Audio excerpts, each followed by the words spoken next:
warahmatullahi wabarakatuh. Welcome to Jendela Semaisaka. Halo Re, gimana kabar kalian hari ini? Semoga selalu sehat dan selalu dalam perlindungan Tuhan ya. Amin. Oke, di podcast kita kali ini kita bakalan bahas tentang sekolah digital. But sebelum itu kita bakalan kenalin diri. Kenalin, nama aku Lailin Puspita Nadiawan dari kelas 11 IPA 1, biasa dipanggil Elin. Dan aku Muhammad Noval Saputra dari kelas 10 1, biasa dipanggil Noval. Dan kita berdua akan menemani kalian di podcast sekolah digital nih. Bener banget nih Pak. Ngomong-ngomong nih, kan tadi udah nih tanya kabar sama teman-teman. Kalau kabar kamu sendiri gimana? Alhamdulillah baik Kak, dan juga kalian gimana kabarnya? Alhamdulillah baik dong. Yeah. Oke, langsung aja ya. Nih kalau membahas sekolah digital, kita tentunya nggak bakal lupa nih gimana pandemi 2 tahun lalu merubah sistem belajar di Indonesia. Oke Kak, sedikit flashback ya. Waktu kita dikasih pengumuman libur 2 minggu, itu kita seneng banget. Ternyata liburnya 2 tahun. Jadi kita nggak bisa ketemu temen, nggak bisa keluar, dan juga pembelajarannya melalui secara daring nih. Kita kira 2 minggu ya, 2 minggu aja ya. Iya, ternyata 2 tahunan. Iya. Tapi bersyukurnya kita bisa melewati masa-masa itu. Yang dari mulai sulit akan ekonomi, kesehatan, terutama buat kita nih para pelajar, bener gak? Iya, bener banget. Kita bisa belajar banyak ya dari pandemi kemarin itu. Karena yang pertama, kita sistem pembelajaran itu beda dari luring, yang awalnya ketemu teman-teman, yang awalnya langsung ketemu guru, jadi daring. Iya, yang awalnya mulai gaptek jadi melek teknologi nih. Bener banget. Jadi sekolah digital itu merupakan sistem pembelajaran berbasis teknologi yang memungkinkan untuk para murid dan guru melakukan kegiatan belajar mengajar secara online. Dan kita kenalnya itu ya pas pandemi gitu. Iya, kan sekarang pandemi udah selesai nih ya. Jadi peraturan era new normal juga udah melekat di kita, dan ibaratnya hatam ya. Jadi kita melakukan jaga jarak, cuci tangan, pakai masker, itu nggak usah diingetin, kita udah tersendirinya melakukan itu. Jadi sekarang kayak dikit-dikit cuci tangan. Pakai sanitizer, iya, pakai masker. Terus begitupun juga sekolah digital ini. Sekolah-sekolah udah nerapin sistem sekolah digital untuk kegiatan belajar mengajar. Bener banget. Jadi sekarang nih di Indonesia kita udah memasuki era new learning. Dan di sekolah-sekolah itu udah memasuki menerapkan sistem sekolah digital. Bener banget. Kalau menurut kamu sendiri nih Val, enak nggak sih sekolah digital dan seberapa efektif sekolah digital? Kalau menurut aku enak nggak enak itu relatif ya, tapi pribadi nih ya, itu efektif banget karena kita nggak usah repot-repot bawa buku, terus sistem pembelajarannya materi udah di LMS, dan juga kita disediain LCD untuk kegiatan mengajarnya biar nggak boring gitu. Kalau dulu kan cuma buka buku, terus Guru disuruh nerangin. nerangin, disuruh nyatet, jadi kita boring gitu ya. Dan juga kalau melalui digital itu kita nggak usah beli kuota ya. Iya, karena di sekolah itu disediain full wifi. Iya, juga uang jajan kita hemat gitu. Itu paling penting karena 2 tahun kemarin kita nggak dapat uang jajan, sekarang kan jadi hemat ya. Iya, jadi hemat. Nggak usah beli kuota. Nah, aku juga ngerasain sih gimana efektifnya sekolah digital buat kita nih para remaja yang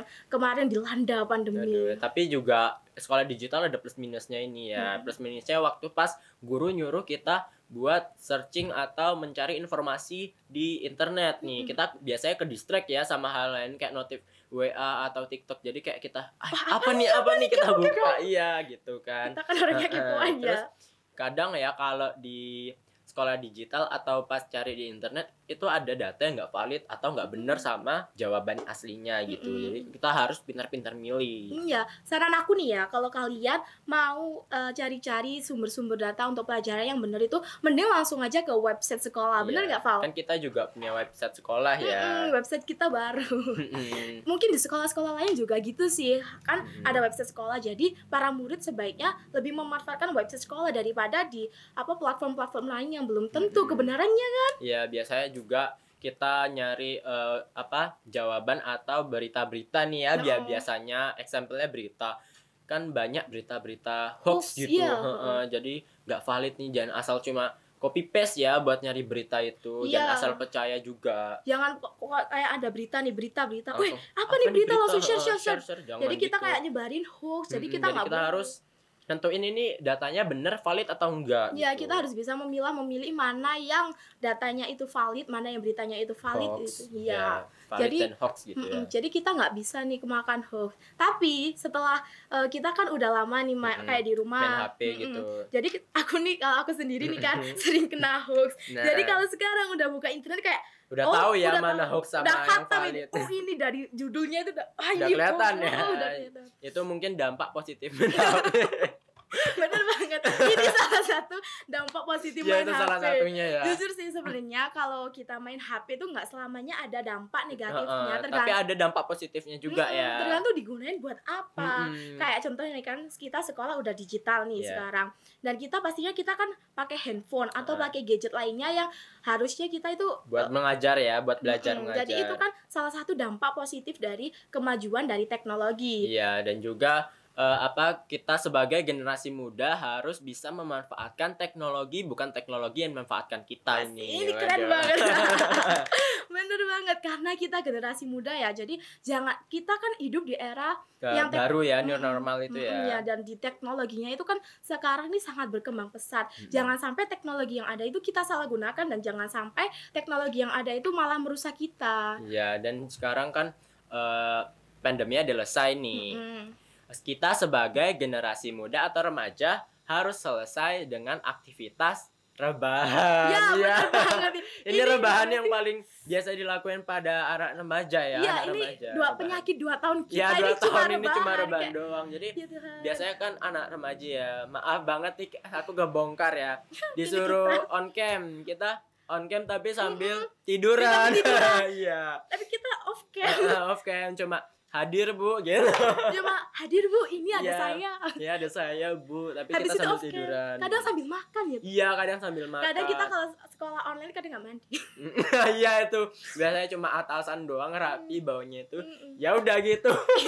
Itu dampak buruk sih. Ya. Dan kita kan sekarang udah sekolah digital nih udah, tapi kan masih dan datang ke sekolah. Jadi itu kayak culture shock, kayak kita harus mandi pagi. Iya.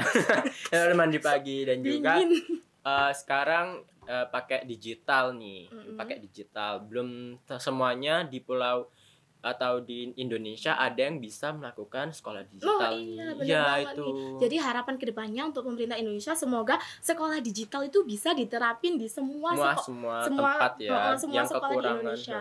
sinyal. Alhamdulillahnya kita hidup di sini. Iya, hidup di sini. Di Pulau Jawa yang apa sinyalnya yang tuh alhamdulillahnya sangat ya. kuat gitu. Jadi kita nggak perlu repot-repot kayak cari-cari sinyal untuk belajar. Jadi kayak udah enak gitu. Apalagi udah enak di sekolah kita udah wifi ya, Iya, full ada wifi. wifi-nya. Jadi enak banget ya. Kita bersyukur sih kita bisa Ya, menikmati amin fasilitas banget, ini ya amin. kan. Jadi harapan kedepannya untuk generasi Indonesia, ayo dong stop rebahan karena pandemi udah usai. Jadi iya. kita harus pulih lebih cepat dan bangkit lebih kuat. Amin. Amin.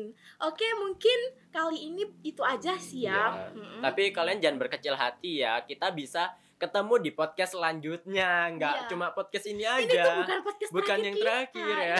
Kita masih banyak Iya, masih banyak lagi. podcast lainnya. Pantengin aja di sini. Pentingin aja Iya, ya. iya. Jadi Oke, kita akhiri.